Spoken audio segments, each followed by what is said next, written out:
हे आदेश देणार का सरकार? बैठका लावतंय आणि व्हीसीद्वारे अधिकाऱ्यांना हे सांगताय का अधिकारी ऑन रेकॉर्ड आम्हाला सांगते असे असे आदेश आहेत, त्याच्यामुळे देता येणार. किती नीच वागणार रे तुम्ही गोरगरिबाच्या लेकराशी.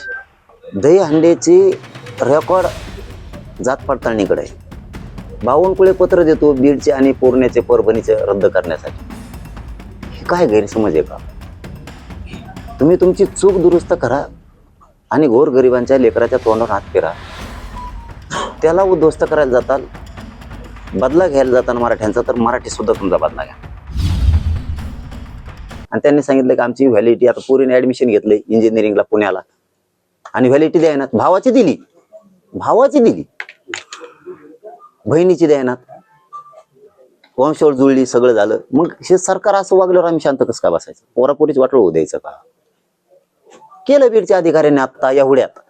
हे आदेश देणार का सरकार? बैठका लावतंय आणि व्हीसीद्वारे अधिकाऱ्यांना हे सांगताय का अधिकारी ऑन रेकॉर्ड आम्हाला सांगते असे असे आदेश आहेत, त्याच्यामुळे देता येणार. किती नीच वागणार रे तुम्ही गोरगरिबाच्या लेकराशी. एकनाथ शिंदेवर तुम्ही जे आरोप केले त्या आरोपांमध्ये कुठलाही तथ्य नसल्याचं अब्दुल सत्तार यांनी तुमच्या समोर स्पष्ट केलंय.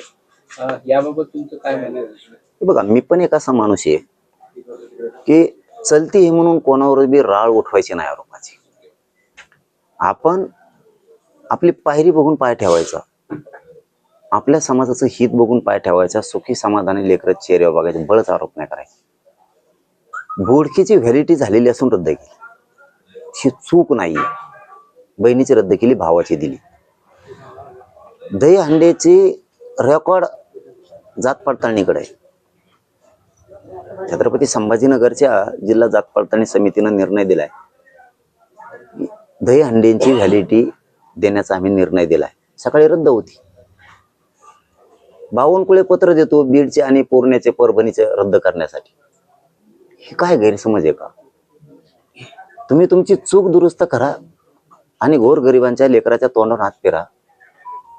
त्याला उद्ध्वस्त करायला जाताल, बदला घ्यायला जाताना मराठ्यांचा, तर मराठी सुद्धा तुमचा बदला घ्या, सोडणार नाही. मुंबईतील ठाकरे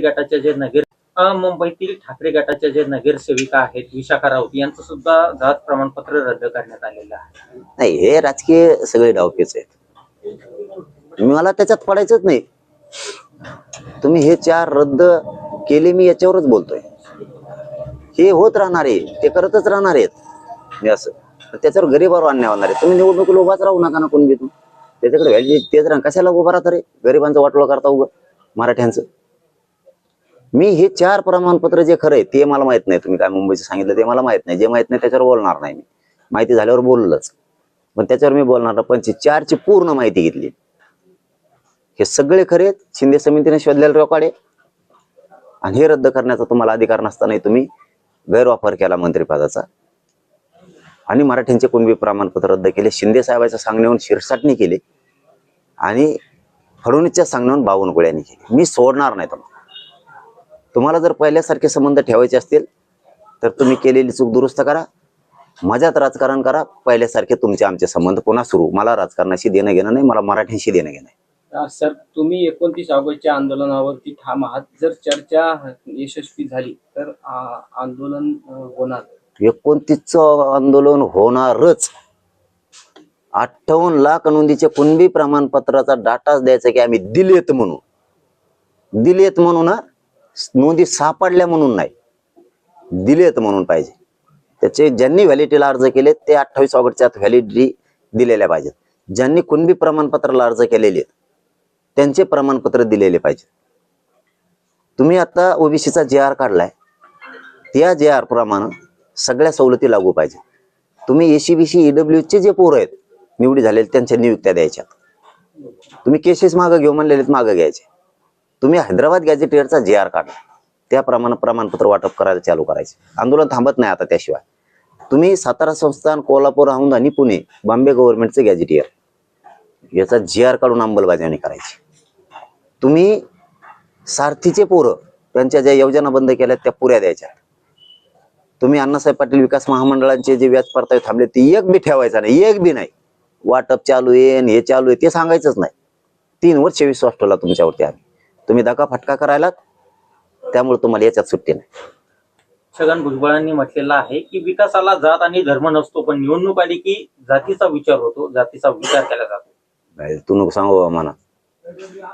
तो आहे विचारानं राज्य चालायचं म्हणल्यावर राज्य उचलून दुसऱ्या देशात न्यावं लागतं. या जातीवाद तो यासारखा कोणाकोण दुसरे आणि ती बोलायला लागला काय गप्प पाडा होता त्याला चांगलं, ते हसत होता, आता खुश होता. देव बावनकुळ्याच्या गळ्यात लफडं गुतलं ते खुश झालता, निवांत झोपत होता बिचारा. तेव्हा म्हणला ते लफडं तू ते बावनकुळ्या ते अर्धी घेत असन तर 2 आणून झोपत असन आता. आणि त्यालाही म्हणत असं फोन करून तू 2 घेत असला 4 हानी जाय आता. बरं झालं तो या गळ्यात गुतलं, ते सुखी झालता. तो निवांत खुश हसतोय तो बावनकुळ्यावर. आता हसल्याला सांगितलं मला काल मीडियाने, हसलाय ते मस्त हसतो त्या. आंदोलनावरती भुजबळांना एक प्रश्न विचारण्यात आला की 29 ऑगस्ट पासून जरांगे पाटलांचं आंदोलन सुरू होते, त्यावर त्यांचे मिश्किल हसू बघायला मिळाले. तेच सांगितलं मग तुम्हाला मी, ती बावनकुळ्यावर हसू दे आता, कशी मजा आहे. त्याला विचारतो कसं आहे, मला पुढच्या तोफाला घालतात म्हणतो देऊ. आता होय पुढं, आता ते बावनकुळ्यावर हसतोय देऊ, कशी मजा आहे. कारण ते भोगून झालेलं आहे त्याचं. आता ते का मराठीचं आता वाटत जात नाही, त्याचं भोगून झालेलं आहे. आणि ते राहिलेल्या वयात मराठीच्या वाट पण जाऊ नये. मस्त आपलं मंत्रिपद घ्यावं, बसावं तिकडं पटाणाला, काय चाललंय गिरीश महाजन भाऊचं ते बघावं. आपलं मस्त तिकडे ध्यान ठेवा, खड्डा कुठं पडय काय पडय, टोमना टामना हाणायचं, मस्त चालून त्याचं राजकारण. इकडं नादी लागला उदाडाच परत, इकडं नादी नाही लागायचं. पुन्हा राजकीय करिअर सुद्धा खलास. ते तुपलं तिकडे चालून दे. आम्ही बोललो काही बघा, मी नियतीनं खरं सांगतो, मी आज मराठ्यांचं रक्त खेळतं माझ्या अंगात. मी एवढा इमानदार आहे, मी बळच आरोप नाही करीत कधीच. याच्यात बावनकुळेने शिरसाटने चूक केली त्यांनीच केली म्हणतोय मी. याच्यात चूक छगन भुजबळने केली म्हणलो का? बळच आरोप नाही करत मी. याच्यात धन्याने चूक केली म्हणतो का? आपण बळच आरोप नाही करा. जे सत्य आहे तेच मांडतो. मग तर मला आरोप करायचे असते तर मी त्यांची बी नावं घेतली असते. याच्यात त्यांनी याच्यात काही केलंच नाही, त्यांना कशामुळे दोष द्यायचा? त्यामुळे तुमचं मजा चालू दे मानव, गपची पड तिकडं, वळवळ करू नको मायामध्ये. दादा एक प्रश्न शेवटचा आहे की पुणे जिल्ह्यातल्या आंबेगाव मध्ये एका अंगणवाडी सेविकेला प्रशासनानं निलंबित केलं आहे. त्याचं कारण असं होतं की अंगणवाडीमध्ये जो निकृष्ट दर्जाचा आहार, पोषण आहार आहे तो सप्लाय केला जातो, आणि त्याचा व्हिडिओ या अंगणवाडी सेविकेनं केला होता. त्यानंतर तिला निलंबित करण्यात आलं. होणाऱ्या टीकेनंतर पुन्हा सेवेत घेण्यात आलं. नेमके दोष कोणाचा आहे, काय वाटतं तुम्हाला? फक्त सरकारचं.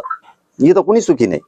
इथं शेतकरी सुखी नाही, इथं दलित मुस्लिम सुखी नाही, इथं आदिवासी सुखी नाही, इथं काम करणारा कर्मचारी सुखी नाही, इथं पगार नीट नाहीत मास्तराची, इथं ना डॉक्टरचे नर्सचे नीट पगार नाहीत. इथं कंत्राट पद्धत आणली, 30,000 पगार असला 15,000 राहतो मग त्यात घरी जाय. इथं सगळं उलट सुलट चालू आहे. आता इथं कोणी समाधानी नाही. इथं व्यावसायिक नाही, GST सारखे त्यांच्या मागे भुंगे लावलेत. इथं स्मार्ट मीटरच्या नावाखाली आणून लावतात 80-80, 90-90 हजार रुपये बिल, आणि वावरात उत्पन्न तेवढं व्हायना. इतके भयानक सिस्टम आहे. देवेंद्र फडणवीसच्या काळात कोणी सुखी राहू शकत नाही, ना शेतकरी ना गोरगरीब ना कोणीच नाही राहू शकत. यांना धडा शिकवावा लागणार आणि यांचा माज उतरावा लागणार, तेव्हा नीट राहणार.